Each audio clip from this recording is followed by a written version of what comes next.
pleasure to follow in the shoes of two great speakers this morning. So I'm going to talk a bit about Healios, and actually Duncan set the scene quite nicely about this whole idea about life expectancy and health expectancy. And I think one of the things that Duncan failed to mention is that death by PowerPoint is one of those things that works against us, and we're going to experience that right now. So we've got a few slides to go through about this. So for those who don't know about Healios or haven't heard about Healios, I'm just going to spend just a few minutes describing to you about this organisation. So as Jackie mentioned, I started it 6 years ago. And the reason for that is I had family and friends who were impacted by mental health conditions like anxiety, severe depression, and so on. And sadly, when you see a loved one bounce around the system and not getting the help that they need at times when they need it most, it's quite stressful. But also, as a loved one, we're kind of untrained, aren't we, in these situations? We're kind of thrown into those situations, and we don't know whether we're helping or making things a lot worse. So at the time, with a huge degree of naivety, took a leap and quit my career to try to fix what I felt was a kind of a slightly broken system. It wasn't quite working as smoothly with my kind of limited experience of it. But I didn't quite know what to fix at the time. It's one of those things where you kind of feel like you need to do something. So at the time, I got approved as a clinical observer for Southern Health Mental Health Trust and accompanied various clinical team members into about 100 homes into the south of England. And all those homes are really impacted by severe mental illness, so schizophrenia, schizoaffective disorder, and bipolar. And for me as a non-clinician, that was quite a traumatic experience, going in and seeing all these families really struggling and being ripped apart by severe mental illness. And part of that experience actually helped crystallize in my mind certainly one of the things that we absolutely had to achieve with how do we bring new solutions into people's lives, is that we had to figure out how we bring the family together. The family is such a central component to how we achieve better outcomes with mental health and ensuring that that individual is supported in that home environment as best as possible. So one of the things that we're about very much at Healios is family centricity. How do we bring that whole family together to support an individual with mental health or neurodevelopmental challenges? But the second thing I got actually interestingly when I was accompanying all these clinical teams going into all these homes was just a huge appreciation of what NHS mental health services are going through. Again, because I had very limited experience of that. But really I think actually it's the part of the NHS where I have a huge amount of admiration towards, because it's the part of the NHS actually where there's so many forces working against mental health teams in this country. So we've got things such as a huge amount of demand against such limited capacity out there. So the system is just stretched beyond belief. And on top of that, let's throw in, there's not enough financial kind of support to develop services to enhance that. And then throw on top of that, things such as maybe outdated computer systems, making it a little bit harder for us to kind of record patient notes and various things, kind of old processes and all sorts. So it's really a system that is really working against us, and the talent of the clinical workforce out there in the NHS and third sector organisations just had a huge admiration towards all those individuals working in those services from that experience. And one of the things that we tried to do then is let's try and figure out how we actually solve these forces that are working against us. And so this first part of the presentation, I'm going to just talk a little bit about how we're trying to support the NHS and third sector organisations really kind of redesign services. So services that are not fit for today's society, but services actually are fit for tomorrow's society. Let's get on the front foot on how we're delivering care in this country. And then I'm going to finish off with a bit of prevention and early intervention, so much more around this kind of public health kind of perspective as well. So when we kind of work with our partners, the NHS, third sector, schools and so on, it's very much about working in partnership. And it's about how do we co-design services together that really fit around the lifestyle and circumstance, not only of the individual, but also of the family. And we know that every single family functions slightly differently.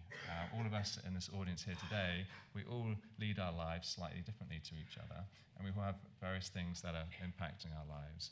And also within our family members, they're also leading very different lives as well. So getting that family together is pretty tough each day, and that's just the nature of today's society. We just lead busy lives. but we have to try and figure out how do we then create services that can just wrap around that to some degree.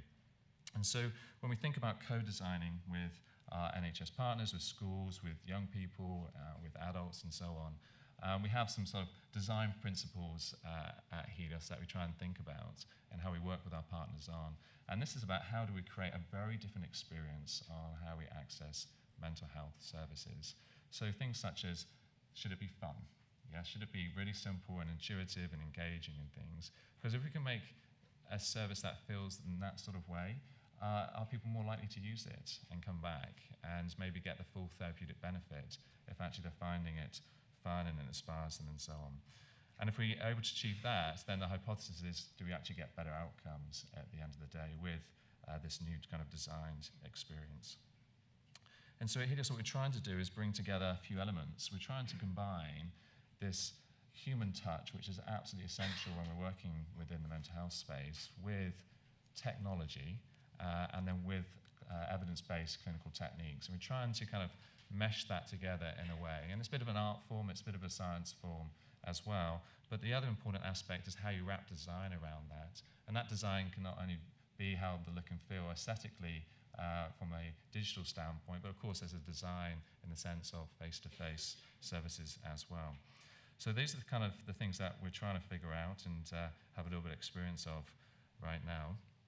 And the areas that we work in with Healios is listed up here. So we actually started, because of my own experience of going into all these homes, launched our first services within severe mental illness, but then we expanded from adults to children and young people. And that's actually our focus of the organisation now, which is how do we actually support the most vulnerable in society and ensure that they have the skills and knowledge on how best to look after themselves moving into adulthood. So our real focus at Healios today is about supporting children and young people with a range of conditions. And we're very fortunate actually, because we've been working with lots and lots of NHS organisations. You can only fit so many logos on the slide, but there's a sort of example set there where there's so many forward-thinking people out there who recognise that actually the traditional model is not right for today's society, but certainly not right for tomorrow's society. And a lot of people are saying, hey, how do we actually come together and redesign services? And these are some of the examples of those organisations we're working with.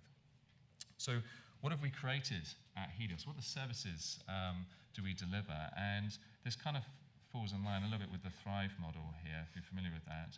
But we've created a range of services. In effect, we've almost digitalised an entire CAMS service with the range that we provide and how we can support the NHS with delivery of those services. So we provide things such as general mental health assessments. They're called Tier 2, Tier 3 mental health assessments, through to neurodevelopmental screening, through to much more complex assessments like autism assessments and ADHD assessments, all online directly into the comfort of your home, through to a range of other specialist psychological interventions such as CBT for anxiety or low mood, through to very complex interventions like online family behavioural therapy for anorexia, and that's the world's first. We're rolling out with a few trusts there.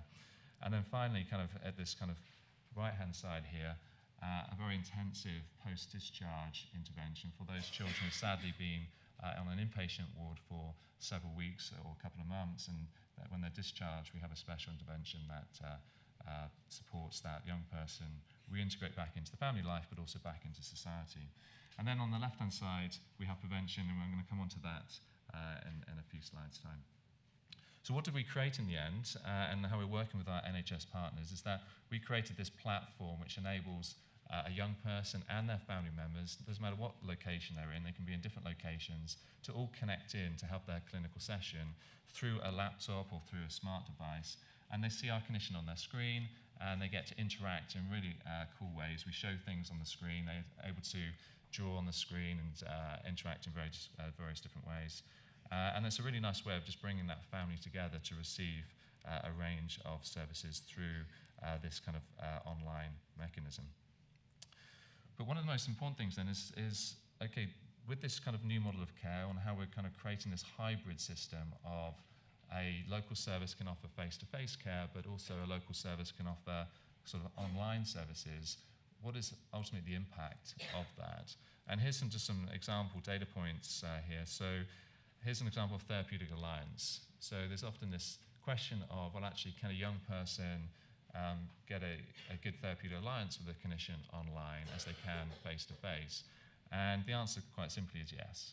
And that's kind of not a surprise because we're dealing really with the digital native generation here. So they form all aspects of their lives through technology, developing friendships and all sorts. So developing a therapeutic alliance with a clinician, this is not quite unexpected here. The other thing is around kind of clinical outcomes, so like goal achievement, for example. So when we're delivering kind of a psychological intervention online, can we help young people move towards their goals? And certainly what our data is showing through sessions that we've delivered around the country is that, again, from an outcomes goal perspective, this is proving very effective. But then other kind of metrics are around kind of just general sort of service delivery. Are we actually helping those local providers improve how they're delivering care? And here's another example here, which is simply around time to first clinical session. And this is an example of one of our trusts here who was over a year long to get a first clinical session for one of their services, but then kind of creating this kind of hybrid model, how you can actually have an impact and really quite a dramatic impact in a sense at bringing care much quicker to a young person. And then there's other things such as choice, and it's really important to kind of recognise this because certainly what we're doing is not for everyone, but also face-to-face services is not for everyone. There's no one size that fits all out there. It's all about choice and providing a menu of options on how services can be accessed. But certainly the feedback we're getting from families who are accessing accessing services in this way is that they do kind of recognise actually this really does fit into my lifestyle, not only as a parent but also as a young person as well. So just to kind of finish up then, just on this last topic of prevention and early intervention. And one of the things that we also recognise is that we can't just look at how we redesign services for when young people enter the NHS. We have to think about how do we keep young people out of the NHS, as Duncan was nicely kind of mentioning earlier. And so one of our big initiatives that we started last year was how do we now create tools that are very much more accessible that can support prevention and early intervention in schools. And this is something we were super excited about, and it's a product called Think Ninja. And Think Ninja is, in essence, a clinician in your pocket. We took a clinician's brain, a child psychologist's brain, and we stuck it in an app. And we wrapped it around with lots of different technology. But in doing that process, we wanted to ensure that we engage with a range of stakeholders on how we built this. And of course, the most important stakeholders, children and young people, and actually having them involved in that co-design process, a really exciting process where we're engaging and getting lots of feedback from young people in how we're developing this and so on, as well as many other kind of stakeholders that are listed on this slide. And so this is something we're really excited about because Think Ninja at the moment is being commissioned by the NHS and is being rolled out to 111,000 young people between the ages of 11 and 18. And it's being rolled out into schools as part of that Green Paper initiative to bring prevention and early intervention to those young lives.